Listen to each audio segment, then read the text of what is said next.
Welcome to the Billable Mom Podcast, led by attorney Cari Rincker, where we discuss working motherhood, but especially geared to professional mothers who are trying to juggle their time. Our time is precious, both at work and at home. We talk time management and productivity hacks, the struggles of being a working parent, and provide a community where other Billable Moms are also trying to calm the chaos 6 minutes at a time. Listen to stories of other working moms, but especially lawyer moms. Navigate the waters balancing career and the ever-present demands of motherhood.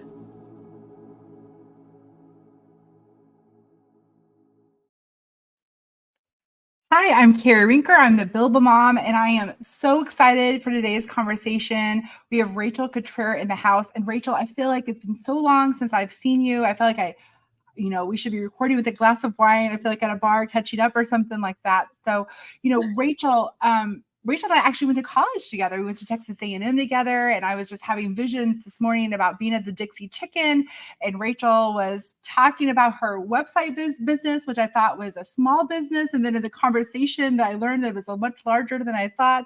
And, Rachel, behind the scenes, I have been such a fan of yours. You're such an inspiration to women and to entrepreneurs and people in the agriculture industry. So without further ado, why don't you please introduce yourself to our listeners? Thank you, Cari. And likewise, we had so much fun back then. And it's cool to think back of where we started and where we both are now professionally and in motherhood. So I'm Rachel Cutrer, and I am CEO and founder of Ranch House Designs, which started as a niche marketing agency serving clients in agriculture. And we have been in business 25 years. Started it as a side hustle in college, and now we are a global company. We serve clients all over the world. Our niche started in agriculture, but today actually our major client base would just be small businesses across America, rural businesses. We really focus on serving just lots of businesses that serve the rural and small town clientele. We do about 800 websites that we maintain currently for clients all over the world. We also provide logo, graphic design, social media, things like that. And so that's my billable job. And on the side, I am also a cattle rancher like you, Cari. And my husband and I operate a cattle ranch here in Texas called BRC Ranch. So just so everybody knows, Ranch House Designs actually does Rincker Law's website, did the website for the Billable Mom. The list can go on and on about my websites. I have various websites for my books and a personal website, caririncker.com. Ranch House Designs has done it all. And I so appreciate, Rachel's business. And like she said, she's also a mom. So Rachel, could you talk to me a little bit about your life on where it was before you had children and sort of where it was at that moment when you had your firstborn? Sure. So I started my business when I was about 19 years old as a college student. And so I was doing school full time, and I had a full-time job as a student worker. And then I did Ranch House Designs nights and weekends. So total side hustle. And I actually continued that as a side hustle for 2 or 3 years into my professional career after I got my master's degree. And so I was very used to working around the clock, burning the midnight hours, oils, getting up early, doing work before my day job started, and then working always after the day job. And even when I went full time with Ranch House Designs, which was about 4 or 5 years into the business, I was still a one-person show. I wouldn't call it a bit. I would say it was more of I was like a freelancer type position, but I was the only employee of our company. And so I wanted to take on as much business as I possibly could. So I would never turn down a project. And that usually meant working lots of long hours. And I would also add that I didn't get married until later in life when I was around 30. So I literally had about 10 or 11 years of operating my business this way, which was just round the clock, no boundaries, no personal boundaries. I was available 24/7 for clients. And so I knew that when I got married and especially found out I was pregnant, that was going to have to change and set some boundaries for my personal life. And I had felt like at that time I had always been working very hard as a workaholic, and that had to stop. So I did set, personal boundaries of trying to limit conversations after hours, over the weekends, things like that with personal time. But I will say that was hard. I was in the hospital with Molly, delivering Molly about 2 hours after, and my biggest client called me and was like demanding this work be done right away. And I literally remember saying, like, I am in the hospital right now with my first child. And he honestly, he didn't understand. He got really mad about it. Because so I say that because I had almost trained my clients that I was available 24/7 for their immediate service. And that was something that I had to really make a transition to. Really, number one, trying to funnel, I guess, communication from my cell phone to our business office when people wanted to get a hold of me was one thing. And then setting some boundaries as far as time management and hours that our team was available would probably be the biggest things. Yeah. Wow. That's so great. And, I've had therapists come and speak on this issue about setting boundaries. And I am a self-proclaimed like workaholic. Like I'm not even going to say on air, like how many unread emails that I have right now. And I know that I'm going to be working this weekend. I'm going to get caught up on my emails. And the problem is like when you respond to people on weekends, then they expect for you to respond to people to weekends. And so can you talk a little bit more about that? How did you retrain your clients that, after business hours, I'm a mom, I'm a family woman now? So initially, I did not have a computer at our home, and I did that on purpose. So I was home and I couldn't work. Now, I will say that changed during COVID because of our work from home situation. Now I do have a computer at home and I find myself working all the time. Again, I find myself getting back into that trap, even though my kids are older and they don't need as much supervision from me. But initially, I just did not allow it. I did not have a computer at my house, and I would just refuse to answer the call. But like I said, some of our clients didn't like it. I had to almost retrain the clients, and I had a great coworker who kind of shared with our team that we needed to manage the client expectations up front so we start every new client relationship with a phone call just to get to know the client and talk to them and stuff. But we do try to make it clear that we're a family first business. So we work during business hours and we aren't available on the evenings or the weekends. And now our clients are great with that, but initially I did have to almost retrain some of our clients what our expectations were and what theirs were. And another feature I use a lot, I will say I do a lot of work on the weekends, but I use the send now scheduling feature on my email because I don't want to interrupt my team, my employees' weekend, just because I may be working in the evening. I try to make myself use that feature in mail to where you can set it to send, 8:00 the next business day, or if it's on a weekend, send it on 8:00 Monday morning. And so they may get, 20 emails at 8:00 on Monday morning, but to be respectful of my coworkers too, and my clients, because if I tell them I'm not available on the weekend, I don't want to interrupt their weekend as well. Well, you're remotivating me because, because I work a lot on the weekends, my staff comes to work on Monday mornings and they're like, oh my goodness gracious, I am now buried. And, but yes, I actually also just downloaded this add-on. I'm not sure if you've heard of it, called Boomerang, but No. I learned about it through an efficiency email inbox zero course I took. And I'm kind of loving it, but it also has a send later function. And it also has a function of if somebody doesn't respond within a certain amount of time, you can time for it to come up again. So, but anyway, I love that. I don't do that, but I think that you're motivating me to try to go along those lines. So, all right. So you're in boundary mode as a new mother. Did you actually take a maternity leave in the traditional sense? No, did you? Well, I mean, what does that even mean as a Right, self-employed business right. owner, right? I No, worked less, I you I know.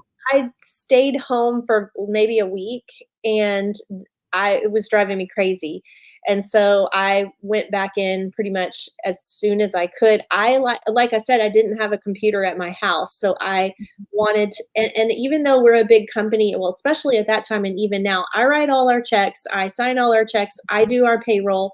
And so I couldn't just be gone for 6 weeks because so much of the inner workings of our company I still do.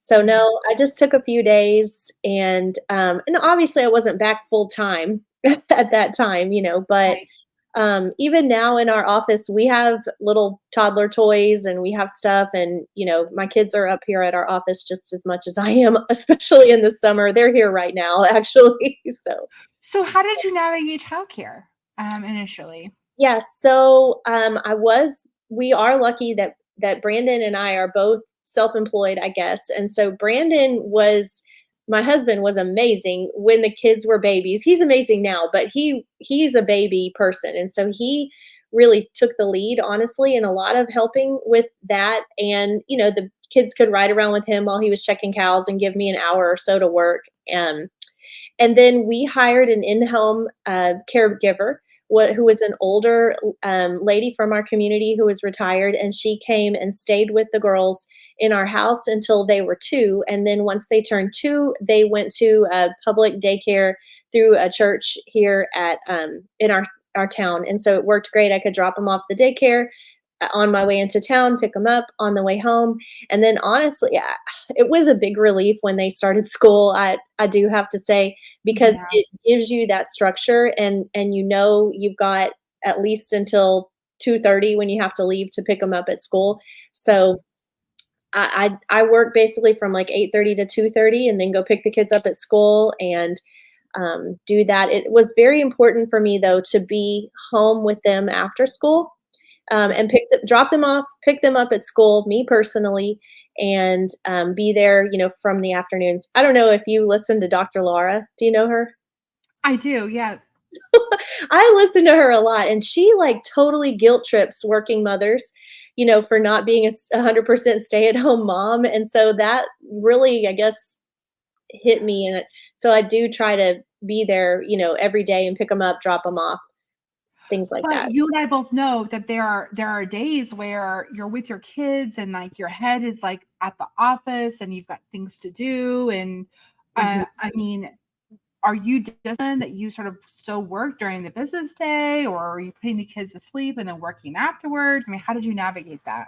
So when they were younger, I would try to do it after they went to sleep. And both of we did Baby Wise on with both of our children. It was like a sleep kind of training type program. I think you do it or something like that.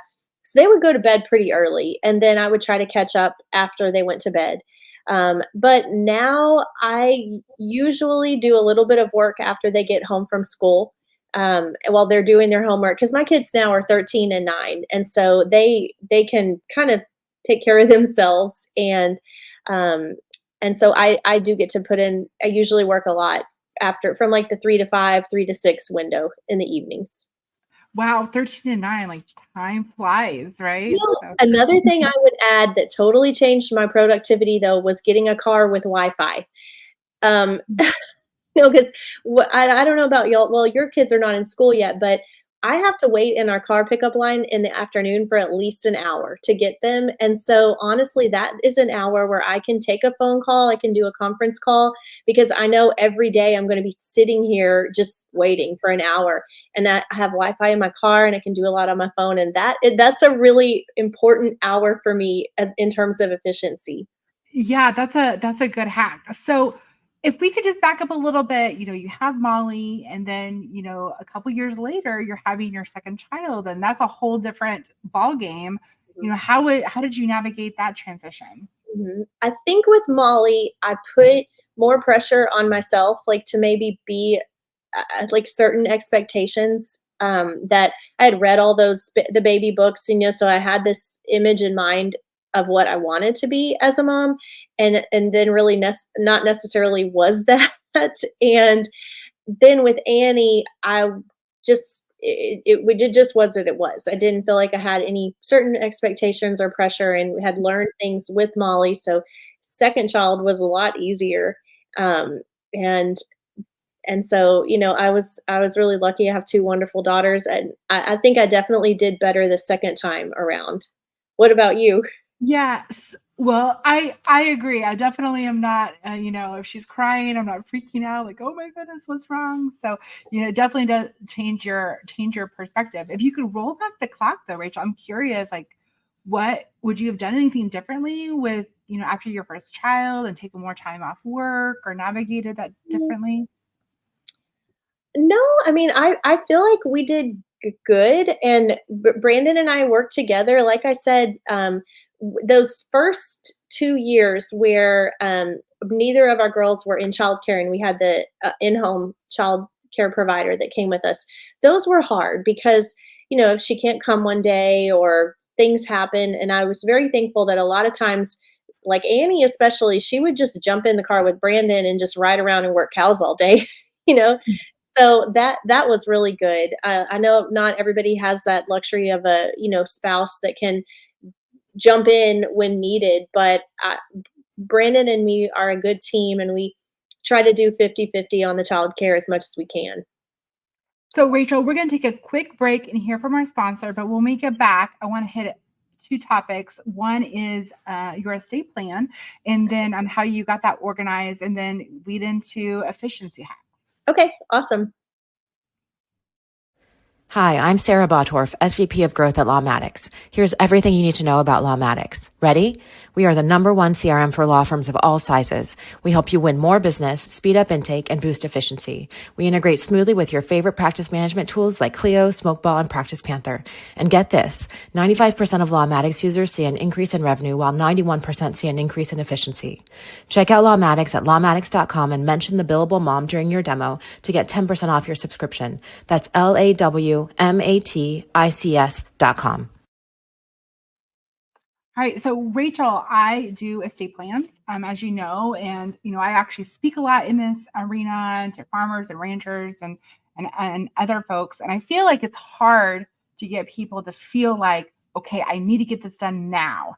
Mm-hmm. And I really appreciate about you because I know that you got your estate plan organized, after Molly was born, and then again after your second child was born, but things were updated. And so I guess what advice would you give to our listeners of the importance of visiting the estate plan, after you have kids? So, that getting an estate plan and having an updated estate or current estate plan is really important to me. Probably because I have been around some other families that had nothing, and I'm not like a morbid person or by any means like that, but I guess I'm a realist, and I actually travel out of the country a lot, and sometimes put myself in dangerous situations when I'm doing this traveling and stuff. And so for my own peace of mind, I just wanted to know that worst case scenario, the most important people to me would be taken care of, or have a plan, at least planner. And so that's why I came to you, like maybe even before Molly was born, but literally as soon as possible. We wanted to get that.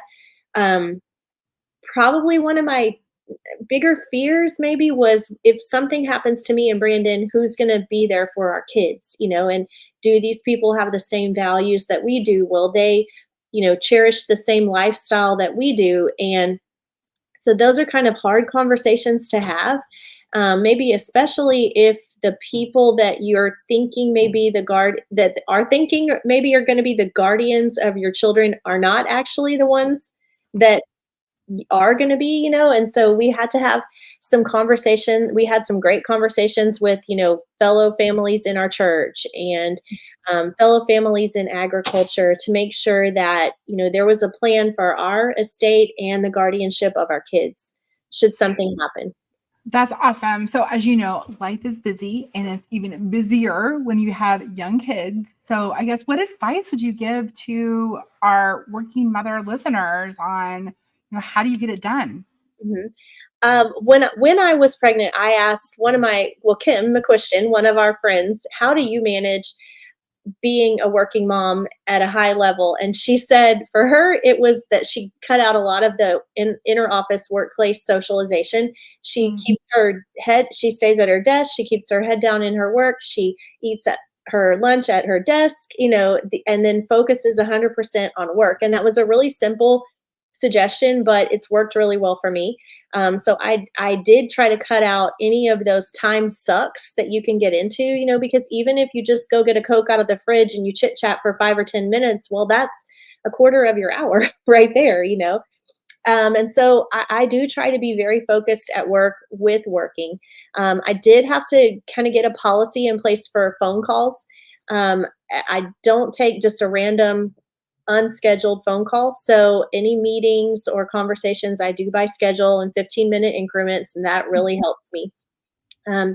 For our team, we use a system called Basecamp that is a project management system, and that has been amazing, just to kind of make sure you're getting things done by the time that they are due. And so for me, I usually start every day with pulling up my Basecamp, what are the items I need to get done in the priority, and then once I get them done, work on the next day or the next day on things like that. Calendar feature, huge for us. We have a shared calendar feature for our family. So those are some of the things that I think help. So you probably don't know this, but I remember being in animal science class with you, and one day you pulled out your steno pad, good old fashioned steno pad, Oh my and God. you wrote something down and then put it back away. I'm like, what did you just do? And then you said something along the lines that you just added something to your to-do list, and there were pages of Yeah. your to-do list, right? And I don't know if I was a steno to-do girl at that moment in time. It was maybe years later, but at least for a decade of my life, I became a steno pad to-do girl. And I'm actually still pretty old school. Like I use a bullet journal now, which is kind of the same thing. And it sounds like you use your to-do list electronically now, but are you still like a pen and paper girl? No, but that's so funny you say that, because that was my life. And it was then when iPhones came out. So I switched from BlackBerry to iPhone when Molly was born, for the purpose of all the technology and efficiency things that iPhones offered, and it has a bulleted to-do list. I'm sure you know that. So I went digital, and then basically now the software we use, Basecamp, is a virtual to-do list. And it's amazing though, because you can set up your tasks that repeat over and over again, and so that is huge. It's such a time saver. And I've actually been seeing these ads on Facebook that there's an integration now that can go from Basecamp to your calendar and basically map out your day. You might have seen it, like where it analyzes the time it takes to do certain tasks and then looks for the open gaps in your calendar and tells you what to do when. And I've been thinking about trying that, but I don't know if I'm quite ready for that or not. Yeah. I know some people do that and they love it. Yeah. I'm curious, so Rachel, listen, I mean, you and I both own multiple businesses, right? I mean, we have farm businesses. You also own a farm store. You are like #goals for me, author. I mean, how are you managing all the to-dos with not just Ranch House Designs, but your other businesses? And let's just be real, home life, all of that. Mm-hmm. So I try to stick to a routine on the calendar. So I try to, since Ranch House Designs is my primary business that I am the CEO of, that is not necessarily a joint business with any other partners or anything. I work there every morning, no matter what. And then my afternoons, I try to plug in with different businesses. So if I have, I have a routine on Tuesday, which is opening day for our store. I'm there Tuesday afternoon, checking things out, getting it set for the week. And then it can kind of operate on its own for the week. And then our ranch is my second priority besides ranch house designs. And so I usually try to be out there in the afternoons, especially when I pick the kids up from school now that they're older. That's usually our stop. We pick up at school and then we go to the ranch where Molly can work with her heifers and feed her cattle and stuff, and Annie can just run around and play. And then I'm there to talk with any, employees of things that come up or take care of anything there at the ranch. And so a routine and a schedule and kind of blocking off big chunks of time for different businesses. That's great. So I know that Ranch House Designs has grown significantly since you were a sole employee. I don't know what your count is now, but I know that that you manage a team. Mm-hmm. And so do you want to talk a little bit about maybe, the ups and downs of growing that team, and maybe some advice that you would have to our listeners on those sort of the plight of management and some hacks? So I think the thing that made Ranch House so successful at the beginning was the personal touch and the personal attention that every client got. And as we got bigger, I definitely did not want to lose that.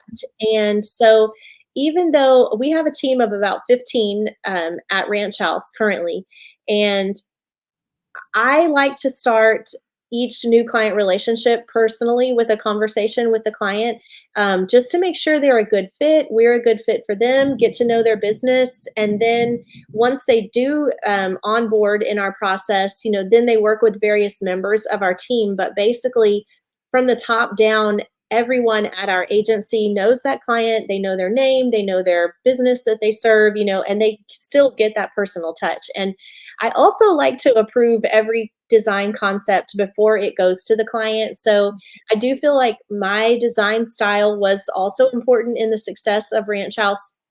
And I want to make sure that those standards are still reflected. So, so I have any designer, they send their proof to me, we go through it, sign off, and then they send it to the client.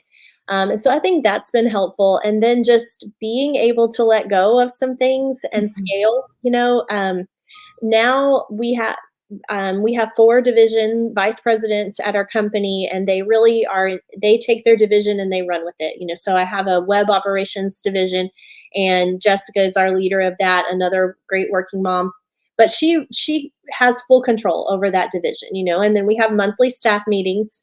Of course, we're all in communication daily if needed, but we try to sit down with our whole company once a month, have a staff meeting, so everybody's on the same page about things. And then, like I said, our base camp is really good because everybody on the team can see all the communication and all the notes. And if at any point anyone wants to jump in and kind of see what's going on on a project, they have that. So I'm curious, Rachel, we're obviously in a post-COVID world right now.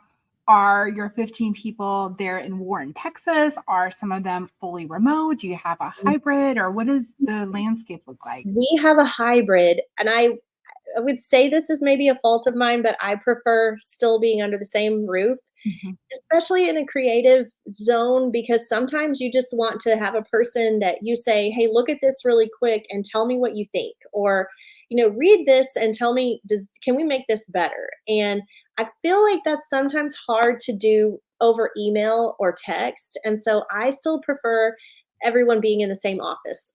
But our hometown is really small, Wharton. It's very small, and it's not really a place that super talented young people or professionals want to move to if we don't already have a connection here. And so we do have a remote team. And it has its advantages because just this week, for example, we had a hurricane and our office was out for 4 days with no power, but our remote team members were able to keep our operations going. So we have a hybrid, and it works really well for us. Yeah, that's great. I actually just hired a handful of people that are starting next week. And I actually just hired an executive assistant who lives in Houston, but I can't mail her laptop to her because of the hurricane. So at any rate, I feel like there's definitely advantages and disadvantages. I'm a little bit like you. I feel like face to face, you can't really replace that. But at the same time, you can get a lot of great, talented people, from coast to coast. I think that's the big lesson that COVID taught me is that, I guess my mind has just been a little bit blown in that way. How about you? Yeah, I think so. And it has also maybe given us some ways that we can do both. Like, so for example, during COVID, we were a completely remote, for probably 6 months if everybody was working from home. Now we're all obviously all back in the office, but we still allow our team to work from home on Fridays if they want, which, like I mentioned, our whole team is 100% women, and probably 90% of those are working moms. So even just having that option. So we close our business at 4, where and we're very flexible on time. So like if a person wants to come in early and leave early to go to their kid's game or anything like that, it's totally fine.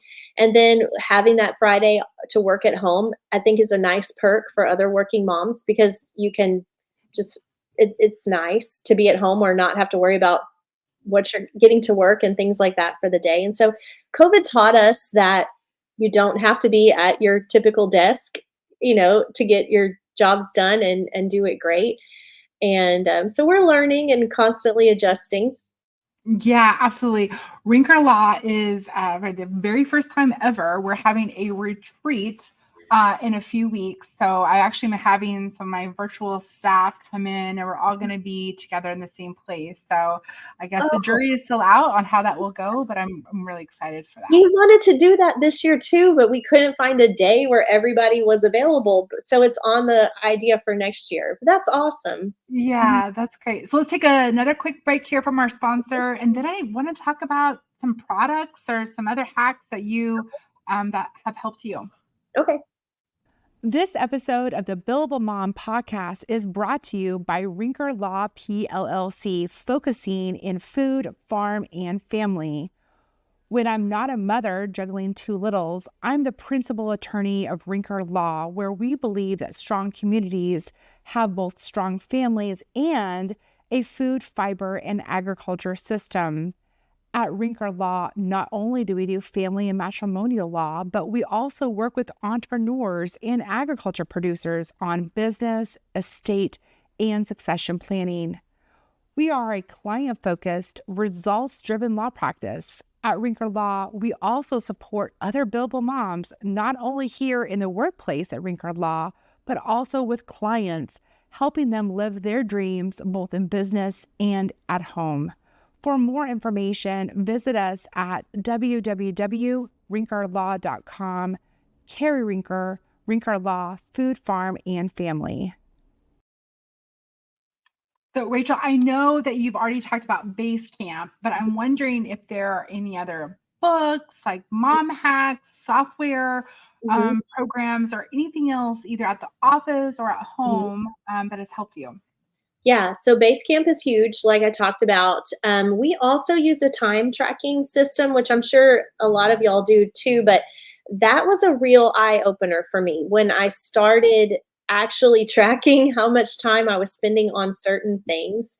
And so we tracked, down to the second, down to the minute. And even little things that I didn't quite realize take so much time, but like checking your email every morning, or just checking your email every hour and deleting all the junk mail that you get, that really can add up. And when you're on such a small time frame, that those minutes become important. And so Toggle for us is a time tracking software that we use, and we try to set we do set boundaries of time expectations on that in a day or in a week, like only X amount of time, cleaning your inbox. And then when you reach you get notifications when you're reaching like 75% level and 100% level and things like that. And so a Toggle has been really good for me. It's simple, but Google Drive was also really helpful to us, because then I could access, we were using Dropbox. I was a Dropbox user forever, and I do use Dropbox for large files and storing things like that. But Google Drive was amazing because our team can access it from anywhere and even on our phone. And so that was a big time saver and efficiency hack for us, is just having that access. And so we were talking when we were looking at the hurricane preparation, 10 years ago when we prepped for Hurricane Harvey, I was having to burn CDs, make external hard drives of all this kind of stuff for like a backup. And literally this year, I just walked out the door because everything we have now is in the cloud. And that's really amazing and convenient. Yeah, that's so true. Just a word on Google Sheets. So, or I guess I use Google Sheets, not Google Drive, but same thing. But for years, I was like, oh, I hate this. I hate getting these links. But right now, I have a couple of spreadsheets, and one of them is actually with the management of this podcast. Mm-hmm. And it's awesome. I was literally just pulling it up right before we recorded, and it's a really nice way to sort of manage things, with other people. So I just wanted to note that as well. So Rachel, I so appreciate you coming to the podcast, and where can our listeners contact you? Yeah, so Ranch House Designs is our website. It's ranchhousedesigns.com. And I would love it if y'all go there and check us out and see what we do. All right. Thanks again. Thank you for listening to another episode of The Billable Mom. At The Billable Mom, we don't pretend to have the answers, but instead have all the questions. Please find us on social media and join the conversation at The Billable Mom on Instagram, Facebook, Twitter, X, Pinterest, and YouTube. We also have a Facebook group where like-minded Billable Moms find solidarity and provide a resource to one another.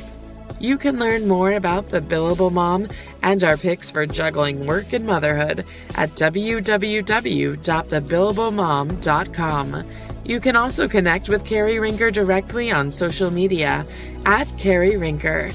Until next time, let's calm the chaos 6 minutes at a time.